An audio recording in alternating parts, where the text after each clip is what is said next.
नमस्कार नहीं welcome you world affair मैं हूं प्रशांत धवन। नाउ रिसेंटली एशिया के दो देशों में हमने देखा कि बड़ी ट्रेजेडी हुई है। एक तो साउथ कोरिया, दूसरा Bharat.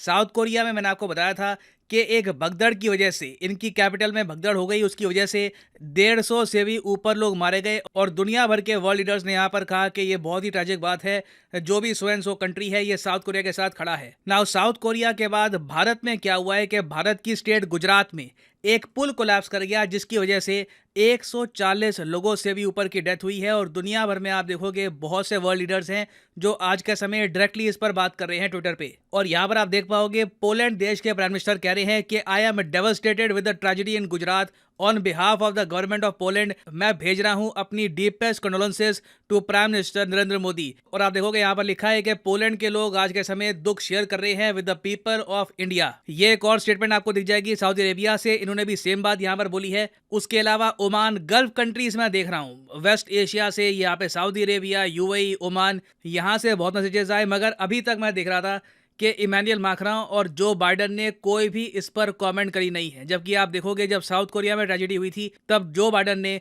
With in minutes tweet करी थी। मगर इस पर्टिकुलर केस में मैं देख रहा हूं कि एक बड़ा देश जिसने सबसे पहले इंडिया को कंडोलेंसेस सेंड करी है वो देश है रशिया। व्लादिमीर पुतिन ने पर्सनली एक चिट्ठी भी लिखी है पीएम मोदी को, प्रेसिडेंट ऑफ इंडिया को, और ये कहा है कि रशिया आज के समय भारत के साथ खड़ा है। जो ट्रेजेडी हुई है गुजरात में उसका दुख रशियंस को भी है। यहाँ पर आप देख पाओगे रशियन एम्बेसी इन इंडिया ये भी यहाँ पर ट्वीट कर रहे हैं इसके बारे में, मोरबी ब्रिज ट्रेजेडी के बारे में। उसके अलावा यहाँ पर आप देख पाओगे ये ऑफिशियल लेटर है व्लादिमीर पुतिन का to president and prime minister of India. और ये मैं कहूँगा देखिए ये होती है डिप्लोमेसी। यूएसए इंडिया के लिए आज के समय बहुत कुछ कर रहा होगा, मगर कई बार ना जिस तरीके से उनका मीडिया इंडिया की इमेज खराब करने की कोशिश करता है, उसके अलावा ऐसे इंसिडेंट्स में रशिया कई घंटों पहले अपनी स्टेटमेंट रिलीज कर देता है, मगर कई पश्चिमी देश सोए रहते हैं।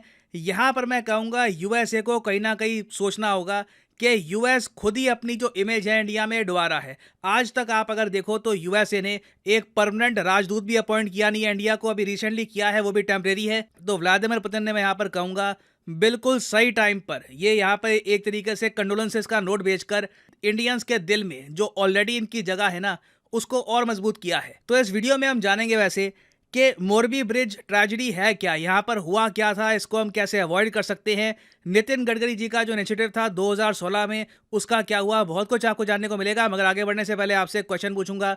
क्वेश्चन यहाँ पर यह है कि हाल ही में वो कौन सा देश है जिसने जेरूसलम की recognition as the capital of Israel ये वापस ले ली। मतलब कि ये देश पहले कहता था कि जेरूसलम इजराइल की कैपिटल है, मगर अब ये देश पलट चुका है अपने स्टांस से। ये है यहाँ पे आपकी ऑप्शन, कनाडा, जापान, ऑस्ट्रेलिया या फिर चाइना। कमेंट सेक्शन में करिए उत्तर, सही आंसर आपको मिलेगा वीडियो के अंत में। ना पहली बात तो मोरबी ब्रिज, ये वर्ड्स आपने सोशल मीडिया में बहुत देखे होंगे, काफ़ी बार इसके बारे में सुना होगा न्यूज़ में। मोरबी ब्रिज नाम का वैसे कोई ना ब्रिज है ना पुल है, मोरबी जगह का नाम है। वहाँ पर एक पुल था, पुल का नाम था जुल्टो पुल। ये पुल कोलैप्स कर गया और ये पुल आपको मिलेगा मचूचू नदी पर। ये जो है एक बार आपको मैप में दिखा देता हूँ, उससे आपको प्रॉपर क्लैरिटी मिलेगी कि हुआ यहाँ पर क्या है। सो यहाँ पर आप देख पाओगे ये है एशिया का मैप और ये है हमारा प्यारा भारत। और गुजरात में आपको मिलेगा जुल्टो पुल। यहाँ पे मैं जूम इन कर रहा हूँ इस वक्त, तो ये आप देख पा रहे होंगे, ये आपके सामने है मचूचू रिवर, ठीक है। और इस नदी पर ये पुल बना रखा था, यही पुल रिसेंटली कोलैप्स कर गया। इसी की आपने वीडियो देखी होगी।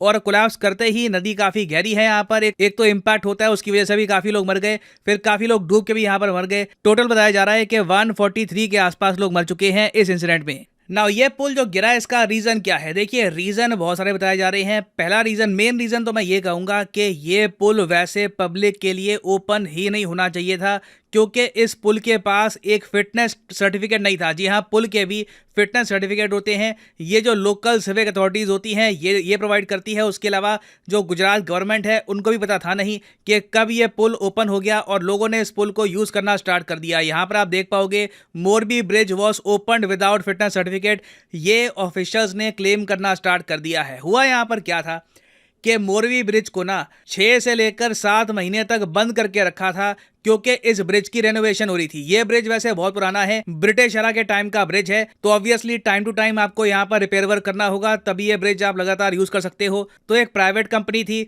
जिसका नाम है ओरेवा, इनको टेंडर मिला के इस ब्रिज को आपको रेनोवेट करना है। और फिर जब रेनोवेशन खत्म हुई तो उसके बाद अक्टूबर 26 को यह ब्रिज ओपन कर दिया गया, मगर कोई सर्टिफिकेट यहाँ पर था नहीं, सेफ्टी को लेकर सरकार ने अपना प्रमाण दिया नहीं था, और उसी वजह से हम देख रहे हैं कि ये ब्रिज कोलैप्स कर गया। तो इससे आप समझ पा रहे होंगे कि ये सारी ट्रेजेडी हम अवॉइड कर सकते थे अगर जो प्राइवेट कॉन्ट्रैक्टर है पहले फिटनेस ब्रिज प्राप्त करवाता, ब्रिज का टेस्ट करवाता, उसके बाद अगर लोग ब्रिज यूज करते तो डेफिनेटली इतने सारे लोग ना मारे जाते ना। कुछ लोग यहाँ पर ये भी कह रहे हैं कि ब्रिज की जो कैपेसिटी है ये अपने आप में सिर्फ 125 के आसपास है, जबकि लोग यहाँ पर 500 के आसपास चढ़ गए थे, मगर ये कंफर्म बात नहीं है कि कितने लोग उस वक्त ब्रिज पर थे जब ये कोलैप्स कर गया था। और पिछले 25 साल में आप अगर देखो तो ब्रिज कोलैप्स होना भारत में आम बात है। लगातार हम देखते हैं कभी दमन एंड दीव में, कभी वेस्ट बंगाल में, कभी बिहार में कोई ना कोई ब्रिज कोलैप्स होता रहता है। उसका रीजन भी है, पूरे भारत में आपको 6000 से ऊपर ब्रिज मिलेंगे, तो इनकी मेंटेनेंस कर पाना बहुत ही मुश्किल होता है। हालांकि आप नोट करोगे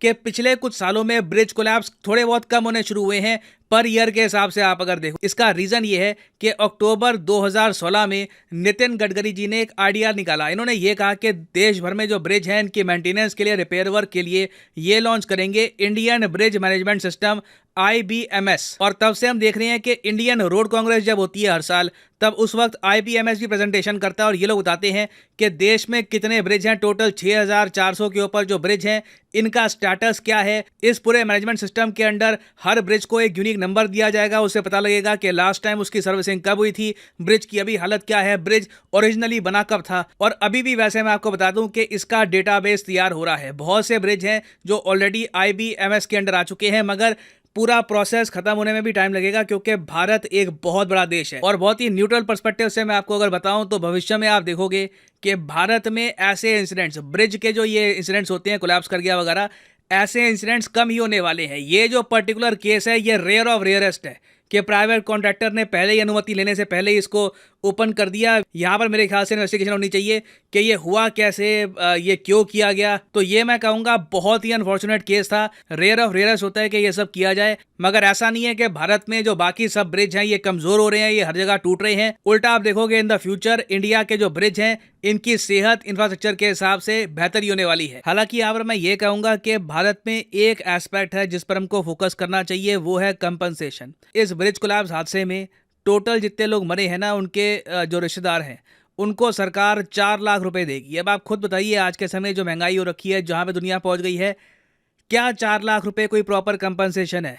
डेफिनेटली ये बढ़नी चाहिए। ऐसे जो कोलैप्सेस होते हैं इनसे पूरी एक फैमिली डेवस्टेट हो सकती है। अगर मान लीजिए कोई अर्निंग मेंबर यहाँ पे मारा गया तो उस फैमिली का क्या होगा। तो जो भी इंफ्रास्ट्रक्चर रिलेटेड हमारे यहाँ कोई एक्सीडेंट्स होते हैं, कुछ डैमेज होता है, तो एटलीस्ट मैं कहूँगा कि कंपनसेशन ज़्यादा होनी चाहिए ताकि वो फैमिली खुद को सपोर्ट कर पाए।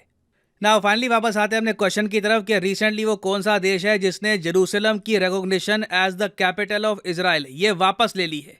ये है यहाँ पे आपकी ऑप्शन, कनाडा, जापान, ऑस्ट्रेलिया या फिर चाइना। सही उत्तर यहाँ पे है option C, the country of Australia. Australia पहले कहता था कि जेरूसलम कैपिटल है इसराइल की, मगर अब ऑस्ट्रेलिया भी वेस्टर्न एशियन कंट्रीज मतलब कि सऊदी अरेबिया कह लीजिए, UAE, इन सब के दबाव में आकर ये कह रहा है कि जेरूसलम अब इसराइल की कैपिटल नहीं है। ये लोग भी भारत की तरह टेल अवीव को मानेंगे इसराइल की कैपिटल। और फाइनली यहाँ पर मैं ये भी ऐड कर दूं कि आप किसी भी एग्जाम की तैयारी कर रहे हैं, चाहे UPSC, SSC, bank, any examination, comment section में जाइए, यहाँ पे आपको मिलेंगे links. For example let's say आप प्रिपेयर कर रहे हैं फॉर SSC एग्जामिनेशन, तो SSC के लिंक पर यहाँ पे आपको करना है क्लिक, और यहाँ पे आप परचेज कर पाओगे SSC के एग्जाम का कोर्स। सिंपली यहाँ पे आपको क्लिक करना है प्लस पे, और फिर जो ये सारे कोर्सेज हैं आपके सामने आ जाएंगे। जो प्राइसेस यहाँ पर लिखी है ना, ये पे करने की जरूरत नहीं है। फॉर एग्जांपल यहाँ पे लिखा है ना कि 24 महीने का जो कोर्स है ये आपको पड़ेगा 337 रुपीज़ पर मंथ का। ये प्राइस पे मत कर देना, सिंपली यहाँ पे कोड यूज करो PD10 और प्राइसेस अपने आप गिरना स्टार्ट हो जाएंगे। You will be able to save a lot of money, so use the promo code PD10 and save money. So इसी नोट के साथ ये है वीडियो का अंत। Thank you for listening and as always God bless you all.